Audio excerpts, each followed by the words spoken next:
안녕하세요. IT의 진심인 남자 티노입니다. 오늘은 오랜만에 돌아온 티노의 메인 컨텐츠 2023년에 보낸 아이폰 XS 실사용 분석 리뷰를 한번 해볼까 합니다. 많은 분들이 댓글이나 이메일로 2023년, 2022년에 보낸 구형폰 리뷰가 안 올라온다, 구형폰 리뷰 많이 올려줬으면 좋겠다 해서 진짜 오랜만에 뭐 할까 하다가 가장 첫 바따인 아이폰 XS로 들고 왔는데 이게 딱 지금 시점에서 중고로 사기 좋잖아요. 그렇기 때문에 바로 살펴봅시다. 사기 전에 참고로 아이폰 XS는 단종된 지 거의 3-4년 됐다 보니 구하려면 거의 무조건 중고밖에 없는 것 같은데, 그래서 저도 이번 기회에 오랜만에 중고로 하나 구매해 왔습니다. 제가 산 모델은 아이폰 XS 골드 64기가 모델을 24만원 주고 샀는데, 이게 좀 오래됐다 보니 대체적으로 올라오는 매물들이 20만원 초반대에 형성되어 있고 배터리는 80% 초반대가 대부분이더라고요. 배터리 성능이 높으면 가격이 몇만원 더 비싸긴 한데 평균적으로 80% 초반대에 형성되어 있다 보시면 됩니다. 아무튼 이 점 감안하시고 바로 살펴보면, 가장 먼저 외관을 볼 때 후면을 보면 출시 당시에도 그렇지만 지금도 완전 호평을 받는 디자인이죠. 무엇보다 저는 골드로 구매를 했는데 한국인들한테 가장 인기가 없는 컬러가 현재 골드이긴 하지만 XS 시절 때 이례적으로 골드가 상당히 인기가 많았던 걸로 기억이 납니다. XS 골드 컬러가 뭔가 어두운 것 같기도 하고 화이트 계열인 것 같기도 하고 그 중간 어딘가 느낌인데, 실내에서 보면 적당한 골드톤 느낌이 들어요. 그리고 이때까지만 해도 카메라 디자인이 전혀 이상하지도 않고 안정적인 느낌이 들죠. 아이폰 14 프로랑 비교를 해보면 요즘 스마트폰들이 얼마나 카메라가 커졌는지 알 수 있습니다.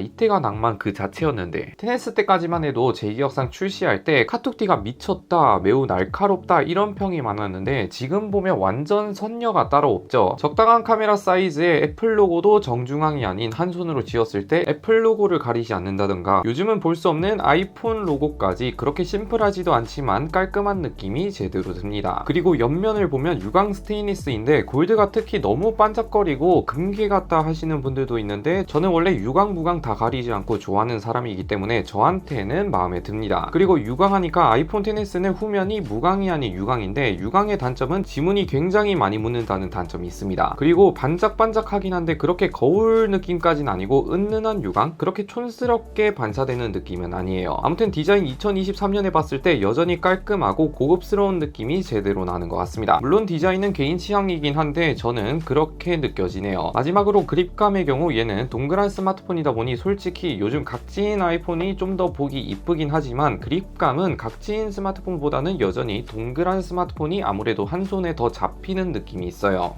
이제 화면을 켜서 디스플레이도 보면 우리에게 이제는 매우 친숙한 노치 디자인인데, 요즘 노치에 비해 비율이 좀 크긴 하죠. 지금 시점에서 살짝 답답하다 할 수도 있지만 막상 계속 쓰다 보면 이것도 어느 정도 적응이 되기도 하고, 노치 비율이 크다 해도 요즘 아이폰과 똑같이 배터리 잔량 표시도 지원을 하고 인터페이스 크기도 보는데 지장이 없지 않나 싶어요. 그 외에 디스플레이 스펙을 보면 5.8인치 FHD 플러스급 해상도의 최대 화면 밝기는 625니트를 지원하는데 5.8인치이긴 한데 6.1인치 아이폰과 비교를 해보면 살짝 작은 느낌이 없지 않아 있긴 해요. 그래도 미니보다는 확실히 크고 볼만하다 볼 수 있는데, 유일하게 살짝 아쉬운 게 화면 밝기죠. 최대 625니트까지 올라가는데 이게 아이폰 7 플러스 때랑 똑같은 스펙이다 보니 실내 환경에서는 지장이 없긴 하지만 야외 직사광선 환경에서 지도를 보거나 할 때는 잘 안 보이긴 합니다. 이런 거 말고 덤으로 요즘 아이폰에는 없는 유물 기능 3D 터치를 지원하면서 요즘 아이폰은 꾹 누르고 있어야 뜨는데 XS는 그냥 세게 누르면 빠르게 실행을 할 수도 있고, 웹사이트에서 세게 누르면 미리 보기를 아주 빠르게 실행할 수 있다는 장점이 있습니다. 베젤도 보면 요즘 아이폰에 비해서는 조금 통통한 느낌이 있긴 한데 이것도 뭐 계속 보다 보면 어느 정도 적응이 되긴 해요.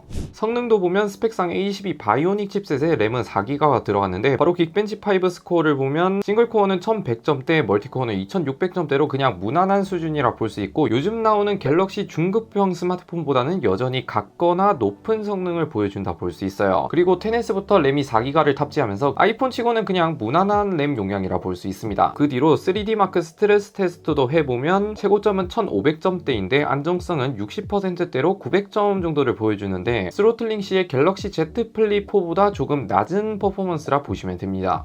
이제 대망의 카메라도 보면 요즘 스마트폰 카메라에 비해 비교적 크기가 작긴 하지만 그때 당시에는 나름 괜찮긴 했어요. 카메라 인터페이스부터 보면 요즘 스마트폰과 다른 점은 배율 부분이 요즘 아이폰은 원하는 배율로 바로 조절할 수 있지만 아이폰 XS까지만 해도 배율을 터치해야 2배망원으로 넘어갑니다. 이 부분을 제외하면 요즘 인터페이스랑 완전히 똑같다 볼 수 있어요. 그런데 XS를 쓰면서 느낀 건데 아이폰 중에 유독 XS 셔터음이 좀 많이 큰 느낌이 들더라고요. 그래서 사진을 찍고 있으면 XS는 나 사진을 찍었다 이렇게 크게 홍보하는 느낌? 아무튼 다른 스마트폰보다 셔터음이 비교적 큽니다. 바로 샘플 사진도 보면 요즘 카메라랑 가장 큰 차이점이 색감이라 볼 수 있는데 아이폰 14 프로랑 비교를 해보면 14 프로는 최대한 현실감, 사실적인 느낌을 살린다면 XS는 지금 볼 때 약간 따뜻한 색감으로 나오는 느낌? 쉽게 말해 인스타 색감이라고도 하죠. XS랑 HDR 차이가 많이 나다 보니 사진 퀄리티는 무조건 요즘 아이폰이 월등히 좋긴 한데 구형 스마트폰들은 대체적으로 어두운 부분까지 최대한 밝게 살린다 보니 뭐랄까 밋밋하긴 한데 편안한 느낌? 따뜻한 느낌이 듭니다. 이베줌도 마찬가지로 예전 아이폰 색감들이 뭔가 모르게 이쁘다 해야 하나 메인과 똑같이 찍힌다 볼 수 있어요. 야간도 마찬가지로 XS가 좀 더 주황빛이 도는 느낌인데 현실에서는 14 프로 쪽이 좀 더 맑게 보이지만 XS의 화이트 포인트들이 좀 더 주황색에 가깝게 표현되는 것 같아요. 그래서 야간에서도 주황빛이 많이 도는 것 같습니다. 쉽게 말해 14 프로는 차가운 느낌인데 XS는 따뜻한 느낌이라 요약해 드릴게요. 그리고 야간 모드는 없기 때문에 야간 품질 자체는 아쉽긴 한데 그래도 못 쓸 정도는 아니니 이 점은 참고해 보세요.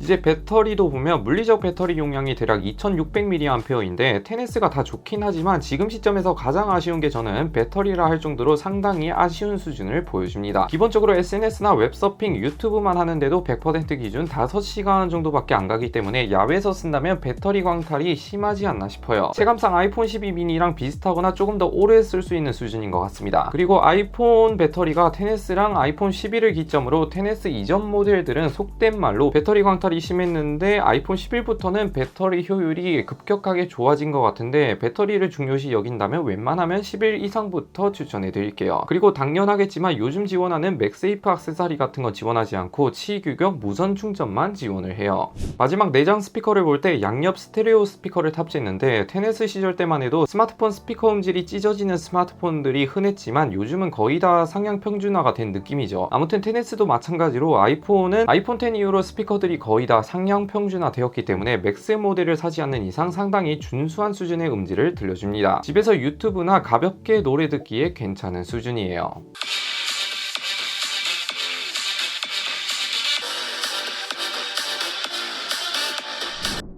이렇게 2022년에 보는 아이폰 XS 가볍게 살펴봤는데 간단 요약을 해드리자면 디자인은 개인 취향이긴 한데 아무래도 요즘 각진 스마트폰과 비교를 해보면 구형 느낌이 있는 게 사실이긴 하지만 디자인 자체로 보면 이때만 해도 군더더기 없는 나름 고급스럽고 깔끔했던 디자인이지 않나 싶고 카메라 크기도 상당히 애교 수준이에요. 다 괜찮긴 한데 유일하게 배터리가 아쉽다 보니 내가 스마트폰을 많이 만지시는 분이라면 강력 추천은 못 해드리겠지만 지금 시점에서 가볍게 세컨폰이나 학생폰으로 쓰기 괜찮아 보이고 카메라 색감도 인스타 색감이다 보니 인스타용으로 올리기 좋지 않을까 생각이 됩니다. 무엇보다 중고가 20만원 정도 하다 보니 좀 쓰다가 몇 달 뒤에 팔아도 그렇게 감가도 안 나갈 것 같아서 저는 괜찮다 생각이 되네요. 마지막으로 영상 보시고 궁금한 점 있으시다면 언제든지 댓글 달아주시고 영상 마음에 드셨다면 구독, 좋아요 한 번씩 눌러주시면 매우 감사드립니다. 안녕히 계세요.